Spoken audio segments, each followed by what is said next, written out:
Hello and welcome to UGCE Pathshala. I am Dr. Swikar Lama, Assistant Professor in Criminology and Police Studies at Sardar Patel University of Police Security and Criminal Justice, Jodhpur. I am going to present the module on primary prevention, neighborhood level crime and the fear of crime, displacement and diffusion, secondary prevention.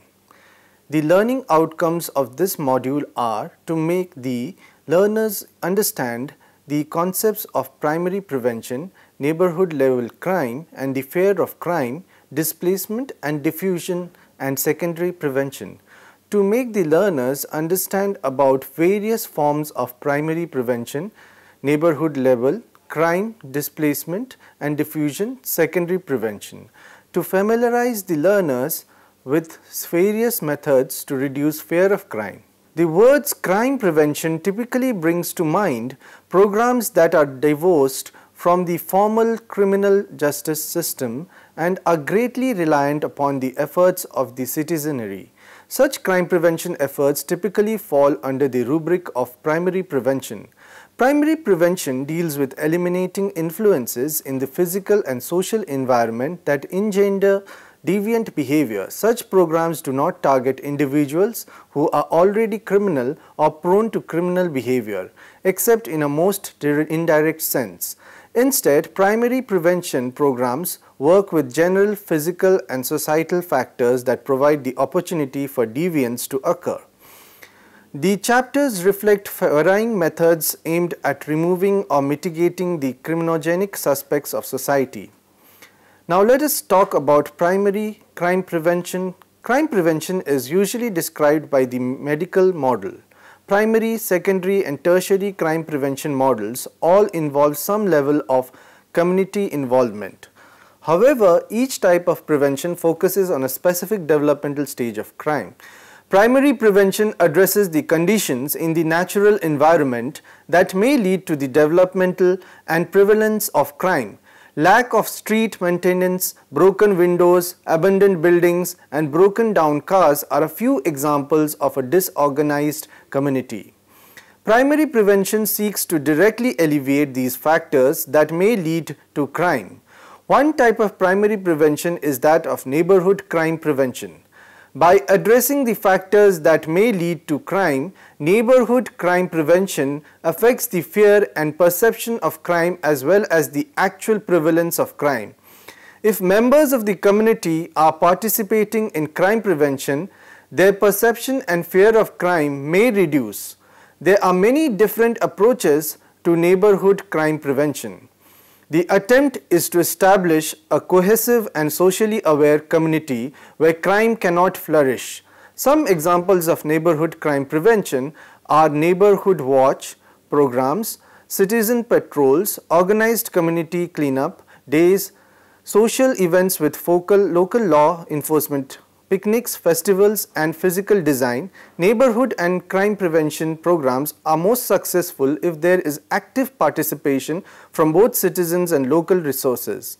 The more actively involved members are in the overall well-being of the community, the more successful the program will be at reducing crime. How do we organize neighborhood crime prevention? Talk to your neighbor. Communication of the issues and each other's concerns allows for further concrete steps to be taken. Assess what the community wants, accomplish through neighborhood crime prevention. Locate and identify local resources. The more resources that are available to a community, the more programs that can be implemented. Talk to local police about organizing community activities. See if local businesses are willing to donate time, money and or other resources. Seek out state and federal resources. Are there any funds or grants available to your community? Apply for them. Get together. Hold regular meetings where all citizens can suggest ideas and improvements. Communicate citizen ideas or concerns to local agencies, law enforcement, businesses, etc. Start small, identify 1 or 2 programs that are available, suitable and adequate for your neighborhood. It may be unrealistic and ultimately unsuccessful to implement a program that does not address the issues in your community. In a country like India, which is an example of a collective society, the neighbors and community play a very important role in crime prevention. It ranges from keeping a watch on your home or children when you are not out of your home, or preventing your children from indulging in bad habits and antisocial activities which may lead to indulge in criminal activities in future. In most villages and small towns, the neighbors and community are like an extended family, keeping a watch on the property and children. As most residents know each other, a new and suspicious person is easily noticed by the residents. Now let us talk about secondary crime prevention. Secondary crime prevention attempts to prevent crime by focusing on an at-risk offenders or potential opportunities that may foster criminal activity. The main tool used in secondary crime prevention is identification and prediction. There are many theoretical bases for the implementation of secondary crime prevention. Once we are able to identify potential places, people, situations or opportunities that are at risk for criminal activity, it may be possible to predict and prevent future criminal occurrence. By reducing the potential opportunities to commit crime, increasing the risks of the crime, and by minimizing the potential gain of the criminal act, it is more likely that the criminal will not engage in such behavior. Citizens can take individual steps to protect themselves from victimization. Organizing large groups for crime prevention may be very difficult at times. Certain programs like situational crime prevention allow citizens to individually participate in crime prevention. There are many techniques that are used in situational crime prevention. Situational crime prevention focuses on preventing a specific type of crime and criminal behavior. However, no one technique is guaranteed to prevent all crimes. Now I will discuss some techniques of situational crime prevention. First technique works towards reducing the opportunity to commit crime. The technique is target hardening. This technique makes it physically more difficult for the potential offender to engage in criminal activity. Installing deadbolt locks indoors, using steering wheel locks for cars, and putting iron bars on windows are a few examples of target hardening. The recent surge of computer crimes has made it increasingly necessary to address issues of privacy. Computer users can protect themselves from victimization by installing software that defends against potential intrusion by hackers and other criminals. Software that protects against computer viruses are a form of target hardening that is widely implemented. Certain techniques work towards increasing the risk associated with the crime. One technique which increases risk for criminals is formal surveillance. This technique is used by many companies and corporates. It can also be used in a residential environment. There are many ways to conduct formal surveillance. Some examples of formal surveillance include night desk attendants, security guards, security cameras, speeding cameras, and alarm systems. Potential criminals may be less likely to engage in illegal activity if they perceive a greater risk at being apprehended. Another technique which increases risk for criminals is natural surveillance. In Defensible Space 1972, Oscar Newman proposed natural surveillance as a technique of crime prevention through physical design. The physical space is designed in a manner in which legitimate users can monitor the activities that occur in that area.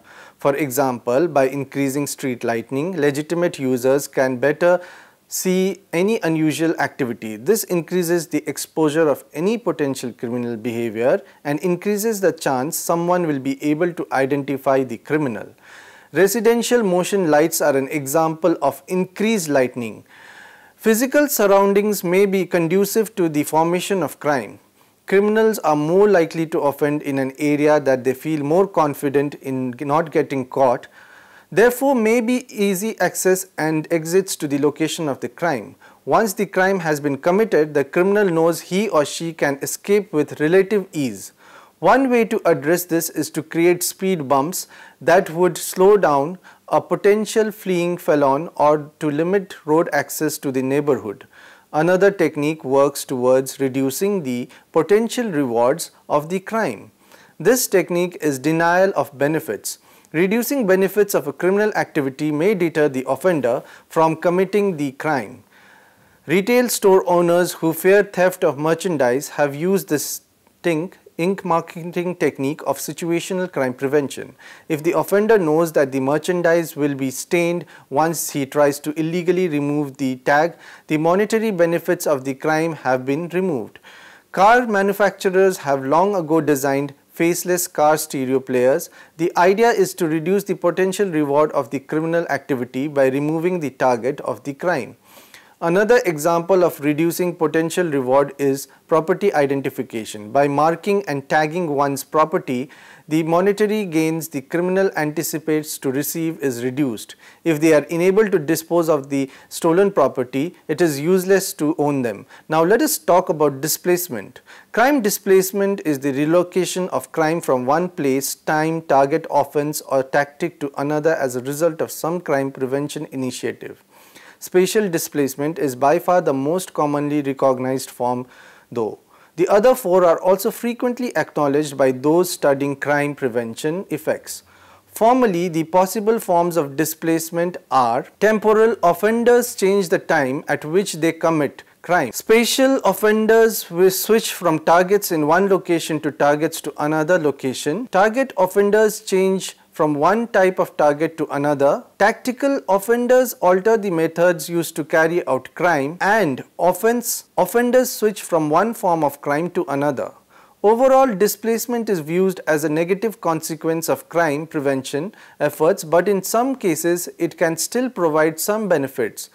Current thinking on crime displacement suggests that beneficial or benign displacement can occur when the harm produced by the displaced crime or problem behavior is less than what existed before the intervention. Specifically, benign displacement can occur in a variety of ways and is when the displaced crime is less serious, such as the shift to petty thefts from robbery, less impactful on the community, which can occur three ways. The concentration of crime is redistributed across a larger pool of victims, that is relocating victimization from a small group of repeat victims. The crime is transferred away from more vulnerable groups of the population such as children and the elderly. The crime is located to places where the community impact is less harmful. For example, a street drug or prostitution market relocates from a residential area to a remote area, which would reduce fear of crime or residential and business decay, or at the same time volume of crime disperses to a large area where the harm is less concentrated. Lower in volume. For instance, the target area may experience a reduction of 100 crimes post-response, but the displacement of the crime resulted in an increase of 50 crimes in the comparison area post-response. At worst, displacement can lead to more harmful consequences. This occurs when there is a shift to more serious offences or to similar offences that have more serious consequences. Referred to as malign displacement, it involves any situation where the relocation of crime makes matters worse. This could be an increase in the volume of crime at the relocated area, a shift to more serious crime types, the concentration of crime to a smaller group of victims, the relocation of crime to places where it has greater impact on the community, or the relocation of crime to more vulnerable groups of the population. Now let us talk about diffusion of crime. Control benefits. The opposite of crime displacement is diffusion of crime control benefits. Crime diffusion entails the reduction of crime for other improvements in areas or ways that are related to the targeted crime prevention efforts, but not targeted by the response itself. Though less recognized than displacement, diffusion is recorded in many research evaluations of crime prevention responses. Diffusion effects are referred in a variety of ways, including the bonus effect, the halo effect, the free rider effect, and the multiple effect. In cases where any degree of diffusion is observed, the benefit of any response effects experienced in the targeted area are amplified as improvements were gained without expending resources in those areas. As with displacement, diffusion of benefits can occur in many forms. Spatial and target diffusion occurs when areas or other crime targets near the intervention zone also experience a reduction in crime. Temporal diffusion occurs when other time periods experience a reduction in crime even though the intervention was not applied during those times. Crime type diffusion occurs when other crime types are prevented even though they were not targeted by the intervention. For instance, a project targeting commercial burglary may also achieve an added reduction in shoplifting. A crime prevention strategy might not only have a direct impact on the crime and location that is being targeted, but also have other positive and negative consequences. Diffusion of benefits occurs when a crime prevention initiative has other positive outcomes. These might include preventing other crimes not directly targeted. If boom gates were installed in a shopping center car park to prevent motor vehicle theft, but it was also found that their installation had caused a reduction in stealing from motor vehicles, then in the absence of other strategies having affected this change, the boom gates might have caused this diffusion of benefits. In contrast to the diffusion of benefits, a crime prevention initiative might also cause displacement. For example, access control measures, that is entry phones installed in a housing complex, might cause displacement of break, enter and steal offences into a neighbouring housing complex without entry phone technology. This form of displacement is known as geographical displacement, as the same crime is being committed in another area due to the original crime prevention initiative. There are generally 5 potential types of displacement and diffusion of benefits. These are illustrated. Now let us talk about the various types of diffusion and displacement given by Clark and Eck in geographical type. The offense occurs elsewhere. Diffusion occurs when there is reduction in target and surrounding areas. Displacement occurs when criminals switch to another location to offend. In temporal type, the offense occurs at a different time. Diffusion occurs when offense is reduced at other times. Displacement occurs when offense is committed at other times. In target type, the offender selects a different target. Diffusion occurs when various items protected rather than just one protected. Diffusion occurs when other items are stolen. In tactical type, the offender goes about committing the offense differently. Diffusion occurs when other tactics are blocked. Displacement occurs when other tactics are used to achieve same result. In crime type, the offender is dissuaded from the original offense and elects to commit another offense. Diffusion occurs when other crime types also prevented. Displacement occurs when other crimes committed instead.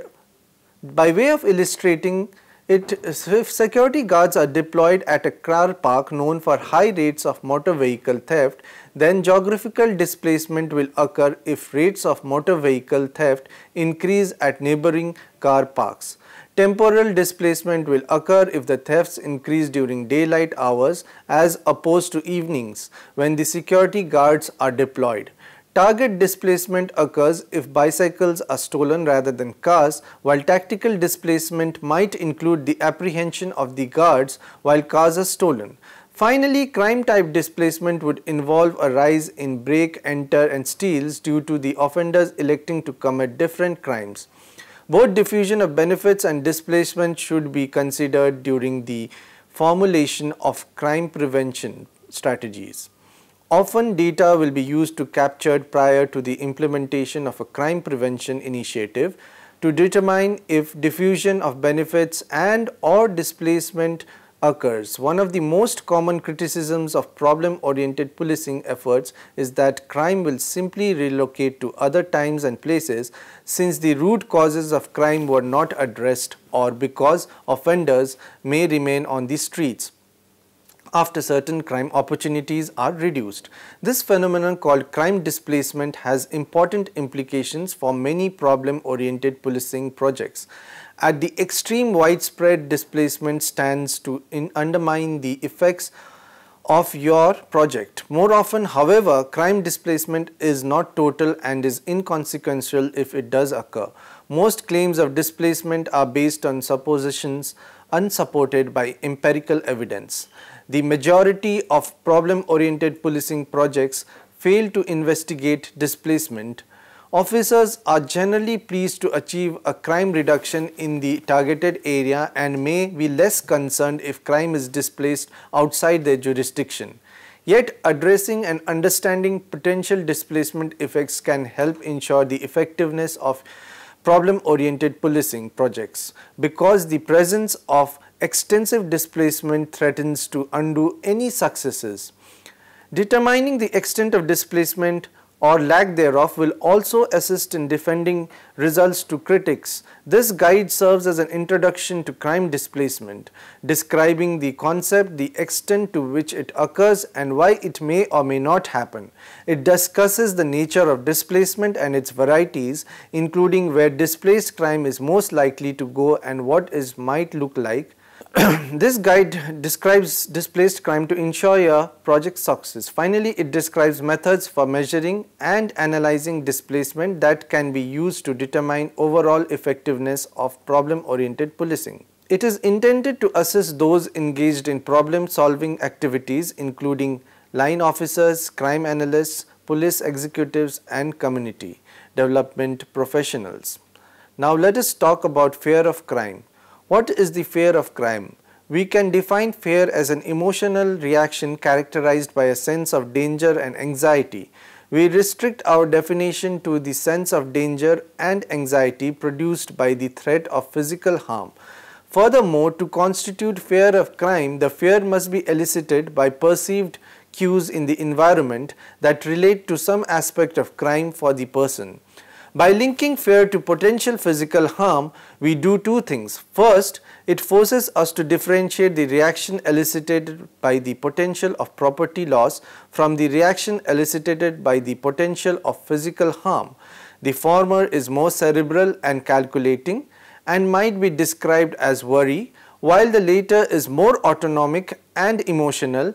Certainly, it seems reasonable to assume that the internal state of a person who remembers at 3 am that his 10-speed bicycle has been left outside unlocked is different than the internal state of a person who finds himself alone on a dark city side street at 3 am.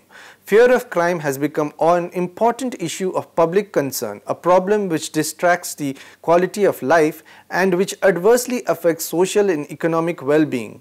Reducing the fear of crime and crime itself is a challenge faced by all law enforcement agencies.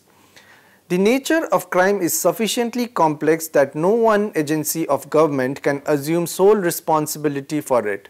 While some of the examples of promising strategies for fear reduction noted above are essentially police activities, others were related to the basic functions of local government, community welfare agencies, and telecommunications authorized. Effective implementation of fear reduction programs will depend essentially on collaboration between varieties of relevant institutions. Among the challenges faced by the police today is to develop crime prevention and fear reduction programs and to evaluate these programs rigorously and objectively. By discarding those programs which do not succeed and by refining and expanding those which do, police services can make an important contribution to crime prevention and fear reduction. But as we have seen, many factors relating to crime prevention lie beyond the immediate purview of police. The greater degree of fear expressed by women can in time be reduced by broader public policies which provide them with equal economic opportunities, take violence against women seriously, and reduce women's vulnerability to harassment. Now to conclude, physical manifestations of the quality of neighborhood life can be enhanced by concerted efforts by government, especially local government, nor indeed can the task be left to the government alone. Individuals must bear significant responsibility for taking basic crime prevention precautions, including looking after their neighbors and caring for their neighborhoods. Crime prevention can only be successful with the involvement of various stakeholders, in a coordinated and effective manner. This in turn will reduce the fear of crime among the general public. Thank you.